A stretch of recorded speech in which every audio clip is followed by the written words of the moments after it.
Hey my friends, hope everybody's doing well. For video debate number 2,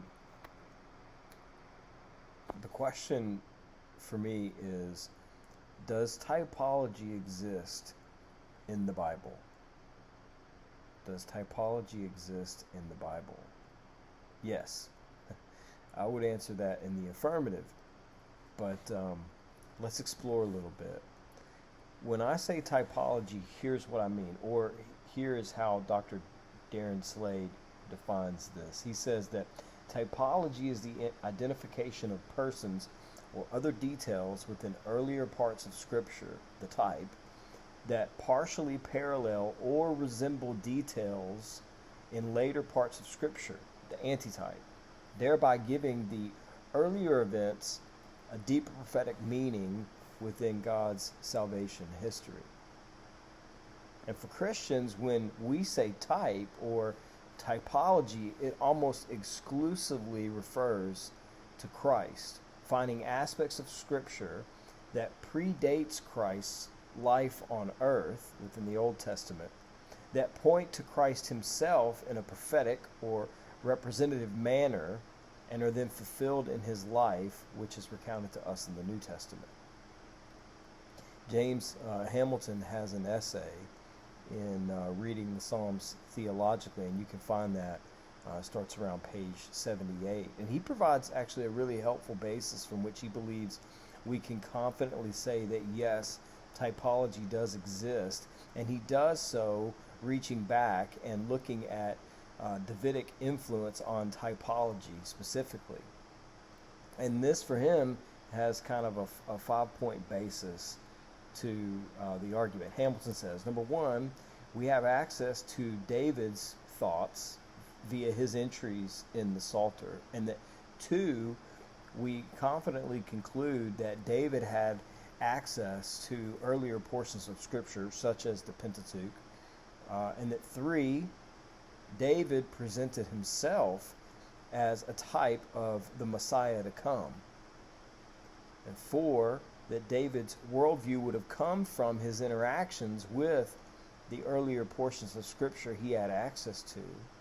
And then finally, five, that the biblical authors that are influencing David's worldview also shared a coherent worldview with each other, in that their worldview amongst each other was in basic agreement. So there's this commonality of worldview that goes all the way through.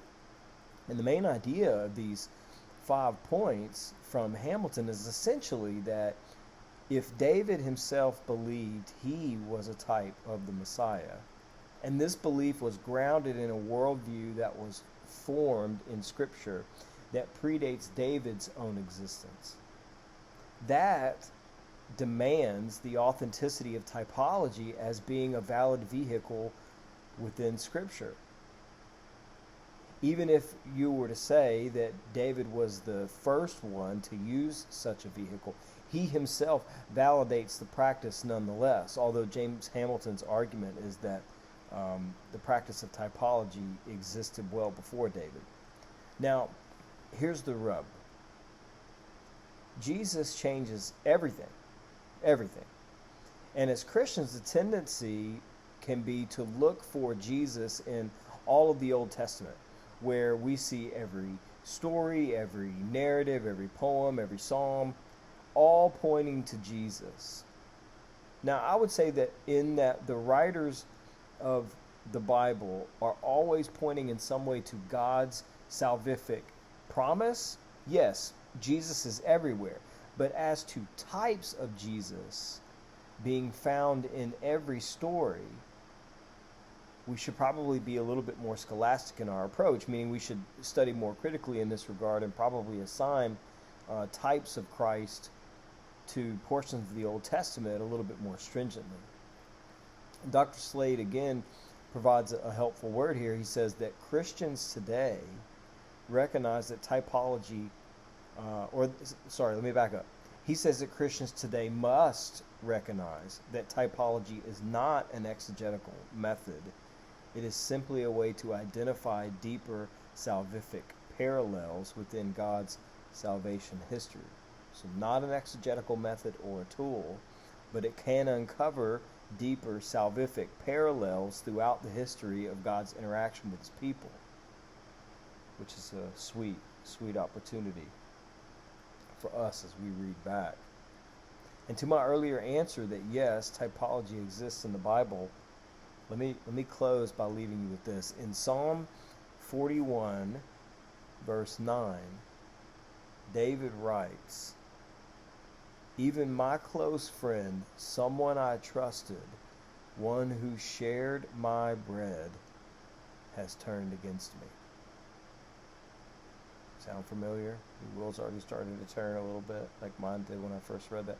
And then in John 13:18, Jesus says, with Judas Iscariot in earshot, "I am not referring to all of you.